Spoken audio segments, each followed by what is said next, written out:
It's me, Blen! Welcome nga pala sa Rolix Mel Vlog. For today's video, magluluto nga pala ako ng spaghetti sauce.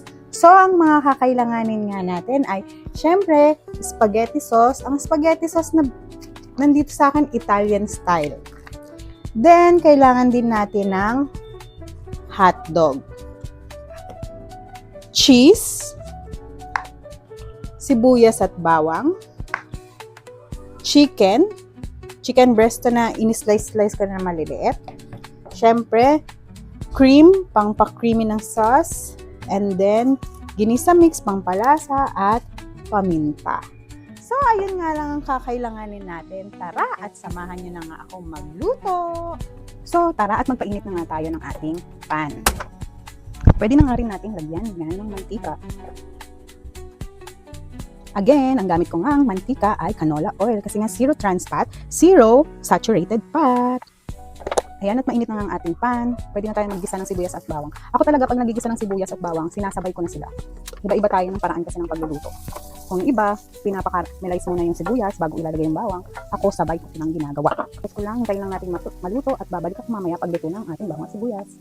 At ayun nga, naaamoy ko na ang sibuyas at bawang, nangangamoy na nga sila. Pwede na rin natin ilagay yung ating chicken para magisa na siya at maluto kasi medyo frozen pa siya. So, ayan, at frozen pa nga, medyo frozen pa yung ating chicken. Medyo matatagalan tayo ng konti rito pa. So, ayan, at dahil nga, hindi ko na ibaba agad sa freezer. Ayan, medyo maliit naman na siya. Pwede na natin ilagay ang ating hotdog para maluto na rin yung hotdog. Halu-haluin lang natin at hintayin na maluto ang hotdog. So, ayun, babalik ulit ako pag medyo na brown na yung hotdog natin, ha? So, ayun nga, medyo malapit-lapit na maluto yung hotdog natin. Pwede ko na siyang lagyan ng timpla. Dito ko nilalagay yung ginisa mix. Ito na yung pangpaalat ko, pero pag kulang pa or matabang, dinadagdagan ko siya ng patis, hindi asin eh. Pwede na rin natin lagyan ng paminta. So, ayun ang ating hotdog. Luto na yan. At pwede na natin ilagay ang ating tomato sauce. So, ito yung tomato sauce natin. Ilalagay na natin siya. So, ayan. Kumukulo-kulo na nga. Kagaya ko yung ba kayo minsan. Ilalagay ng tubig yung kagaya ng tomato sauce. Para masinok. Pilipino eh.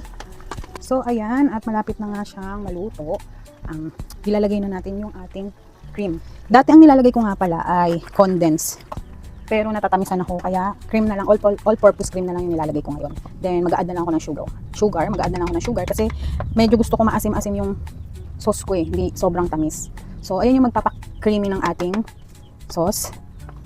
So, ayan siya oh, ang ganda na ng kulay, ang creamy niya na tignan. So, alam ko naman na iba-iba tayo ng paraan ng pagluluto ng ating mga spaghetti sauce, pero ito yung paraan ko. So, ayan, kumukulo-kulo ng ating sauce. So, maglalagay na lang ako ng 2 kutsarang asukal kasi ayoko ng sobrang tamis. Haluin lang. At malapit na po itong maluto. Yung alat niya, okay na sa akin. Hindi ko na siya dadagdagan. Yung ginisa mix lang yung nilagay ko, okay na siya sa akin. Hindi ko na siya dadagdagan ng alat. Pero ngayon, titikman ko yung tamis niya kung okay na rin. Okay na siya. Matamis na maasim-asim. Yun yung gusto kong lasa. Ito na nga yung ating tomato sauce. Tinanggal na natin ang apoy.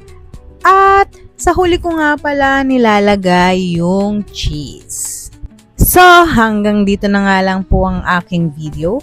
Kung nagustuhan nyo po ang pagluluto ko ng aking spaghetti sauce, huwag nyo nga po palang kalimutan na mag-like, mag-share, at mag-follow. Bye!